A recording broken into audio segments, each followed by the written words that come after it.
How you doing, everybody? It's Wardy here, and a very happy new year to each and every one of you. And now that we are here in 2025, let's strap in and get set for what's going to be endless Mets content here on the platform all year long, in season and off season. In our latest Big Mets update segment, we are now going to highlight the latest on Pete Alonso and his market, where the Mets reportedly stand courtesy of John Heyman and others there that we've seen from Bleacher Report, New York Post, and others over the past 48 hours or so, along with other teams now entering the Pete Alonso mix. Yes, you heard that correctly, folks. Some other teams that we haven't previously discussed on are now entering the fold for Alonso and his services. From there, we're going to get into Alex Bregman as well. We may actually start with Alex Bregman, as a matter of fact. We'll see here shortly. But Breggy, the latest on his market, where the Mets may or may not stand, the likelihood, unlikelihood, the Mets landing him versus other teams heavily pursuing him at this point in time. And yes, Anthony Santander. This is a guy that we touched on plenty over the past couple days, but now the Mets may already have reported interest in him and his market. How exactly truthful is that is what we're going to touch on. Again, some more on Santander and his game in just a second, everybody. But thank you so much for smashing that like and subscribe button as your first chime in. It's greatly appreciated. And a sincere thank you furthermore for hitting 30,000 subscribers here on the WardyNYM platform. And because of that reason, everybody, we're giving away a Juan Soto jersey to one lucky subscriber. And all you got to do to enter are the following two steps. Step number one, make sure you're subscribed. I think that goes without saying. And step two, make sure you're chiming into our live show here on January 7th, barring changes that you would see on the community tab where I talked about and previous content leading up to that point, folks. We'll be live sometime right around anywhere from 7:30 to 9 p.m. Eastern, in that range, live January 7th, and I'll be giving away the jersey to one lucky subscriber. And all you guys got to do to enter then is to join the live stream. Make sure you're actively chatting in the live stream. Then when I tell you guys, all right, guys, you can start commenting, saying, you know, me, I'll randomly click on a name. That's what I've done for previous jersey giveaways, whether it's been a Francisco Alvarez, a Brandon Nimmo signed jersey, whether it's been a custom jersey on my name that I signed, actually, that someone asked for that I thought was really cool, a Lindor jersey, among others, folks. We got you covered here as a sincere thank you again for 30K. All right, folks, let's get into this one. Shout out to our amazing sponsor at BetUS, but we'll talk about them a little bit later on the show, folks, because right now we first need to highlight what's the latest going on here with Alex Bregman and his market. So let's get into what exactly that is, folks, because we did see John Heyman speak on Bleacher Report today. Shout out to John. I will be doing weekly segments there that you guys will be seeing every single week in the Bleacher Report app starting next week on MLB-wide topics every single day. I will have a further announcement on it next week, but John does a very similar thing like I do there as an analyst or a host there covering MLB-wide topics in the Bleacher Report app, and he spoke on Alex Bregman among others today, but something that held true, which goes in hand with a report from 48 hours ago or so, is that the Tigers are all in now on Alex Bregman. And I'm not shocked at all to see this. This is a Tigers team that, after making a surprise run, a postseason run there in 2024, defined a lot of odds as a fantastic second half team in 2024, headlined by the tremendous, towering, dominant southpaw and Tarek Skubal and all the great young pieces that they have in their lineup, and a veteran manager who knows what it takes to win, cheating skill or not now, that we have seen there, and AJ Hinch. AJ would love to rekindle that relationship with Alex Bregman, and even after signing Gleyber Torres on that one-year $15 million deal, the Tigers appear not to be done trying to add to their infield. So, a Bregman market that currently consists of teams like the Toronto Blue Jays, who are oh so desperate to spend big on anyone that just has a willingness to play there and to actually keep them in relevancy for the next year or next number of years, however long it may be. You also have a team like the New York Mets, who I will say John Heyman didn't really touch on at all with the Mets' current interest in Bregman. That doesn't really concern me from a Mets fan perspective, only because the Mets have worked in silence a lot under David Stearns. We've seen that. Let's not forget that we didn't know that the Mets actually had significant reported interest in both Jock Pearson and Teoscar Hernandez until after both those players signed with the Texas Rangers and then LA Dodgers. We have seen time and time again, many times the teams have shown interest in players, but we don't find out until after the fact. But in the case of Bregman, we know that there has been reported interest going back over the past couple weeks. Whether it's fluff or not is for you guys to decide. We've heard from people with credibility, whether it's been John Heyman in the past or whether it has been Michael Mayer or Metsmerize talking about the Mets having strong interest in Bregman. It's legit, along with potentially wanting to pair him with Alonso instead of it being one or the other. I'm led to believe that obviously it feels like a greater reality for the Mets to bring in one or the other. It's hard to envision them signing two guys at, anywhere from 110 to 115 to 150 to 200 million between Alonso and Bregman, both in the same offseason that they spent, potentially $800+ million on Juan Soto, the largest contract in North American history. Not that they can't do it and not that they shouldn't do it, but until it happens, I don't necessarily know if I'm going to be buying in on it happening. Bregman's market needs to continue to shrink, which it has to this point. There really aren't a lot of teams showing interest, but that Tigers team may be the X factor if they're willing to say, hey, we'll give you 5-6 plus years at $200 million. We can invest for you to be our long-term third baseman at the hot corner. We can pair you back with AJ Hinch. We'll try to win championships the right way, is what Tigers GM and Pobo there and Scott Harris recently in the front office of the San Francisco Giants a couple years ago can try to pitch there to Tigers fans and certainly to Alex Bregman. Breggy's already a multi-World Series champion. He's just looking for the bag now and still a place where he can comfortably play and still try to win at. The Tigers may be the destination for him, but if it still comes down to the Mets having interest in this market, do not be shocked if you hear, say, after Bregman signs with the Tigers or somewhere else, that the Mets are right in the thick of it, but maybe they didn't want to go beyond 3 years, right? That wouldn't shock me. Or maybe we do come to find out that the Mets do land both Alonso and Bregman, then I'm absolutely cheering, smiling cheek to cheek with joy like each and every one of you. But while I understand the pursuit of Bregman, I also understand as to while Mark Vientos certainly wouldn't mind having Bregman back in the mix of things. Not Mark Vientos. David Stearns wouldn't mind Bregman being in the mix of things and then putting Vientos more at DH. But do the Mets really want a standalone DH? As we'll get into Anthony Santander here shortly, everybody. It's a great question that I continue to ponder, and I wonder what is best for David Stearns if they're able to trade Starling Marte or not this offseason, right? And in the case of Bregman, too, we know that the Mets have shown interest in Willy Adames this offseason, which further tells you that, yes, they're down to add an infielder to get consistent reps at the hot corner if it means that they can bolster their lineup and their defense at the same time. Shifting Vientos to everyday DH, Bregman at third, Alonso at first would be the best three-headed monster that the Mets could put out there for 2025, and then add in, yes, Lindor, Soto, Alvarez, Nimmo, everyone else in company.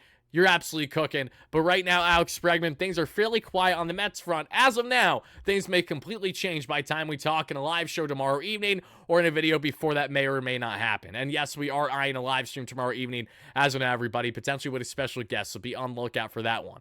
But now as we talk about Alex Bregman, let's get into the guy that is probably the bigger reason as to why you clicked on the video, and I understand if that's the case. I mean, he's kind of, a big topic for a lot of Mets fans, including myself, and that's Pete Alonso. But let's start now with Alonso on where things stand with other teams pursuing Pete Alonso. So let's start there, and then we'll get into a bit more on where the Mets currently find themselves in the market for him, courtesy of John Heyman. Pete Alonso, the Mets, the most likely still.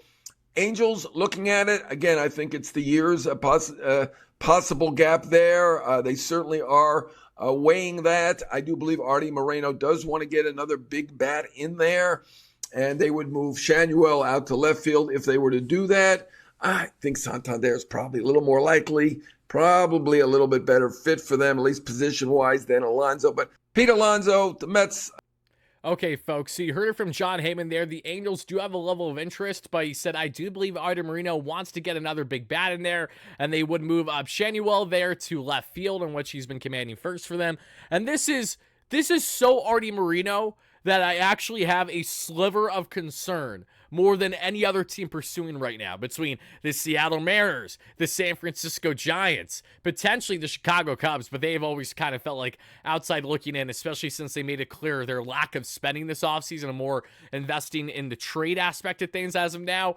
But to add in the Angels, the reason why I hate this is because if Alonso is just chasing biggest bag, not that the Mets can't present it, but the Angels and Artie Moreno are so stupid enough to be the type of team to say, hey, Pete, we'll give you a seven-year deal. Let's do it. We'll do it. We'll give you opt-outs, but we'll give you a 7-year deal. We'll give you 7-year, $200 million. We'll give you what you want. If you're Pete, it's really hard to say no then, right? The Angels have this complete act for every single year acquiring continued first base DH fits when they have a first base DH fit for almost every single position in their infield and outfield every single year, yet still can't comprehend that they need more athleticism and more balance and more development with their pitching. But I digress. Artie Moreno is the biggest schmuck of an owner, not named Fisher out of now Sacramento, not named what's-his-face out of Pittsburgh, and not named what's Rhinesford there and Southside and a couple others I'm sure I'm missing right now. He's one of the worst in the game. Will Ponzian. But the worst part is he's Will Ponzian not in the way of, it's not that I'm not willing to spend. It's that I am willing to spend, but I want my hands on everything too much. Think of peak worst James Dolan with the Knicks, or at times with the Rangers, even worse than that. And the problem is the guy doesn't understand baseball if it smacked him across the face. He is absolutely the type to throw a bag at Alonso in a way that teams simply wouldn't. A strategic team in the Mets don't want to go past 3-4 years for Alonso. Understandably so. Probably they don't want to do it even without opt-outs after the first and or second season. Again, understandably so. So this is the only thing that I will say to this point has me with a level of concern. Not that I think Alonso's going to upright and go to the Angels, but if the Angels need to differentiate themselves, a way for them to do it would be able to offer the bag. And there is an appealing aspect to the Angels that there isn't, I think, to a degree, with the Toronto Blue Jays. I think if you're Alonso, you may consider the prospect of wanting to be with the Angels more still than going to Toronto. As crazy as that is, I still think that that is a possibility. It's not like either organization is great position for success. Blue Jays are in a better position, but it's not like it's by a ginormous gap or anything like that. It's certainly anything but. And for the Angels, they just want to have a competent team next year, and they will fall short and be sellers at the trade deadline again. But in the case of Alonso, if he's really looking for the long-term bag, and there's one team that I think could have a level of concern for me, not named the San Francisco Giants, as they've shown a willingness to do this in recent years, whether it's with Farhan Zaidi or now what we see there in Buster Posey. Who's not to say that the Angels won't find themselves now in that mix, considering doing the same. Now, maybe Anthony Santander is more likely for them. I could see that as well. Again, when it comes to the Angels and signing poor corner outfield defenders and superior DH bats, step right up and meet the LA Angels, baby. There aren't many teams that sign more or acquire more on a consistent basis than this team itself. But let's get into some more optimism on the case of Alonso and where Mets currently stand with that, because I say this feeling very confident where the Mets still stand in the Alonso market. I'm just emphasizing Artie Moreno. It's like, when a guy's like, I'm sorry to be so blunt here, but I'm going to say, when a guy's like so stupid that it's dangerous? That's what we're talking about when it comes to Artie Moreno and trying to at all comprehend what it means to operate a baseball team the right way, the normal way. He has yet to figure that one out, which is exactly why I certainly feel but don't envy Angel fans whatsoever. Let's see, everybody. All right, update. The Mets remain the most likely scenario for Pete Alonso, but the length of the contract is holding up a deal per John Heyman. We heard this from Heyman earlier today as well. He may note that, again, the years seem to be the biggest gap. Caller me shocked. This is what we highlighted over the past couple of days on how there's a sizable gap that John Heyman himself reported through the New York Post. And I'm sure where the Mets currently stand is a 3-year deal. I'm sure for Alonso, he is not budging at anything less than 5 right now. So they're kind of at this Western standoff right now, like who's going to buy, who's going to shoot first, who's going to blank. But this could drag out. We've talked about this too. We've talked about how this could easily drag out as we get deeper into January, potentially February. But at some point, you have to make sure it doesn't drag out too far along, or then it hurts how you're getting set for the season and spring training. For Alonso, the same applies to him. He needs to make sure that things don't drag out that far. And I don't think they will. I think we will have an Alonso decision within the next 2 weeks or so, God willing. Hopefully around the time that we find out about Roki Sasaki, we have already found out well by then what happens with Pete Alonso. Because Roki Sasaki, as we know too, the Mets are still actively involved in his market, and we'll touch on that in just a second.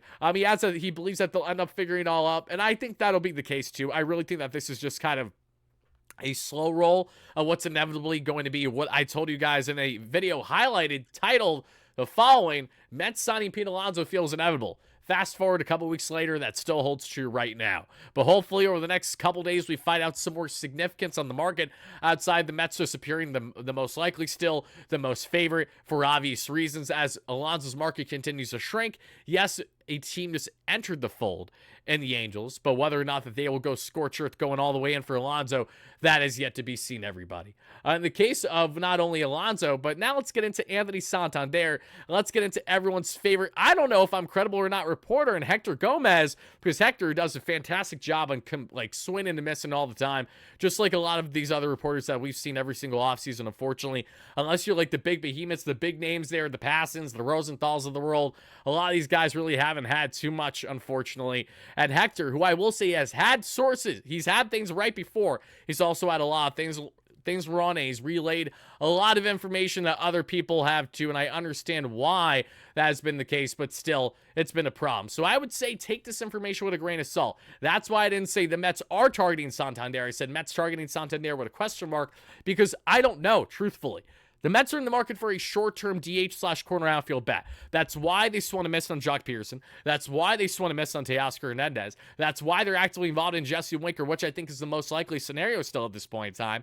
But apparently they are now one of the teams in the official mix for Santander, according here to Hector Gomez. Take it with a grain of salt, everybody. We're just having more so the discussion because Santander is a hot button topic, because even with the 3rd and 6th round picks you have to give up to get him, with a cute qualifying offer that he declined at $21.5 million, the Mets will be willing to do that, clearly. They were willing to do it to Teoscar Hernandez. They may have a willingness to do it here for Santander, as long as they're comfortable with knowing that Santander is more of a predominant DH than a corner outfield fit. Now, interestingly enough, Santander's defensive numbers on the forefront were actually better in certain aspects, at least when you're looking at DRS, for example, than Jesse Winker. But Santander has also struggled. We've seen with his mobility, his side-to-side action. He's just not a guy that you want to be in the corner outfield much if you don't need him there. He has been a negative defender for a number of years now. That's why he profiles best as DH. But as you guys see there, the Blue Jays emerged as the front runner for Santander.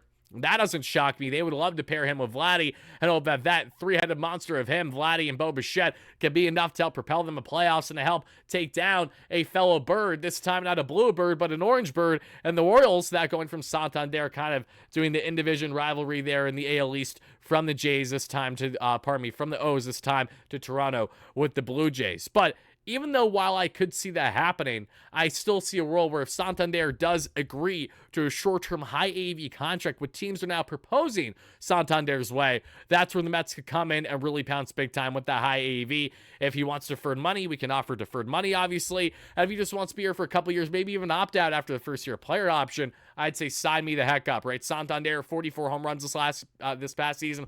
Average is kind of low, but don't buy into it too much. He is a massive slugger that would add so much oomph to this lineup, especially if you bring in Alonso and Santander. This Mets lineup, just like that, is a home run hitter galore. Lindor, Nimmo. I mean, again, Nimmo, 25-plus home run hitter when he's right now, baby. Lindor, Nimmo, Vientos, Soto, Alonso, Santander, a healthy Francisco Alvarez, guys. That is an unbelievably deep lineup. Am I saying it's going to happen? No, but I'm saying something to keep an eye out as the Angels, Tigers, Astros, Mets, and Orioles are all other teams in the mix. The Blue Jays, I think, are the most desperate. They're the most willing to give a long-term deal, while other teams are probably more stubborn, like the Mets, I'm sure, and are more willing to give a short-term type contract for Santander, which I don't fault them at all for if that were to be the case. I think when you look at Santander as market right now, you need to play it smart. You do not want to invest long-term in him whatsoever, especially with just how he continues to not grade out well defensively in the corner outfield. It's not like the Mets need any more outfield fits right now. Obviously, they have an abundance of riches there, essentially, as they still are looking for that Jesse Winker type. But Santander is a cream of the, I can't even say the word, so I'm going to go with cream of the crop, if you will, the perfect piece if you had to pick between himself and Jesse Winker, because he has far more power. He's a switch hitter and dominates with power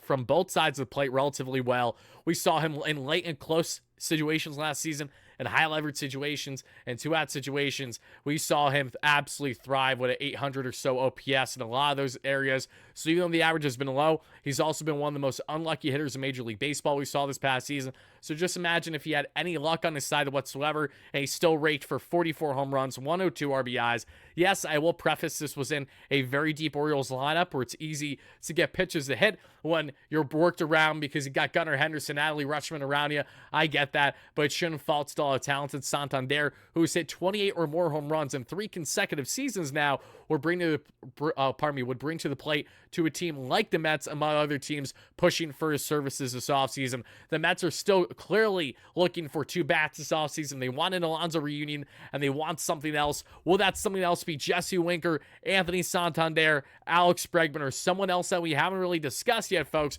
You let me know in the comments down below which one you think is most likely or unlikely to happen this offseason, everybody. But Santander, sign me up when you're looking at the power, the switching hitting ability. A fellow Venezuelan to pair with Francisco Alvarez. The vibes will be immaculate, I'm sure, as the Mets have, a good group of Dominican players now, headlined by Juan Soto, a good group of Puerto Rican players, headlined by Francisco Lindor. Just a lot of Spanish players that bring such an awesome culture, a fun culture, that I really defer. I think a lot of like the Dominican Winter League, the vibes of Venezuelan Winter League, and the vibes from that. I just think that's so great for baseball, and that is further emphasis as to why, as someone who I saw he play for Team Venezuela versus Francisco Lindor, the captain at Team Puerto Rico, there in Miami for the World Baseball Classic a year and a half ago. I can tell you firsthand that saw Santander hit a nuke in that game. He is an absolute highlight reel, an electric factory, and absolutely feels it with the crowd when they're absolutely rocking and feeling their best as the Mets, and that is the clubhouse culture, and that is the on-field product. Santander, I think, would be a plus in all those categories, but yes, for the vibes, for the fit, for the price, for the team need right now, I do think Jesse Winker is still the more likely scenario between the two. So, all right, folks, before I let you go, we have one final tidbit that I'll share with each and every one of you, and this tidbit is interesting to me because, again, it comes from a guy who you can take with a grain of salt plenty. That is Jim Bowden there, who is a former MLB GM, who's covering all MLB things through The Athletic, who has his sources, but he's also the same man who said the Mets were all in on Corbin Burns in the early offseason when that was just never the case, and we all knew that for the most part, and that just held true. But he said earlier, teams that are still in on Roki Sasaki, Dodgers, Padres, Cubs, Yankees, Mets, Rangers, maybe Giants, and more could be added to the list. So I don't know how to interpret this. So again, take it with a grain of salt. How do you say teams that are still in the mix for a player and then say, oh, teams could be added? So I think he's talking more so just teams reportedly showing interest in him that are a bigger market. I mean, that are more in the media eye than anything else, because outside that, it literally makes no sense. Roki Sasaki, I'm not going to harp on much more on. We just touched on our previous video a couple days ago. Check it out if you haven't already, on things that benefit the Mets and their current pursuit of Sasaki versus other teams and their consistent pursuit. The Mets getting a sit-down, a one-on-one meeting with Sasaki was a massive plus, along with what they are doing and trying to be a difference maker in their interview process with Sasaki. And what are Sasaki's demands, and how is he going about things throughout this process as he eyes to sign with a team from the time period of January 15th to January 23rd, when January 23rd is the final day he can sign by, or that will be the 40 days that he will have a posting from the DuPont Pro Baseball League. So Roki Sasaki, the dominant phenom from the MPB there in Japan, he's looking to hit the States. And while the Mets may have an outsider's chance, one could rightfully argue, versus the Dodgers and Padres, they're still actively involved in his market at this point in time. They would love to land him, and there's no denying if they can land him, that would do wonders for this rotation, for not just this upcoming season, but for potentially the next decade plus, with a young man just at the young age of 22, 23. Absolutely insane.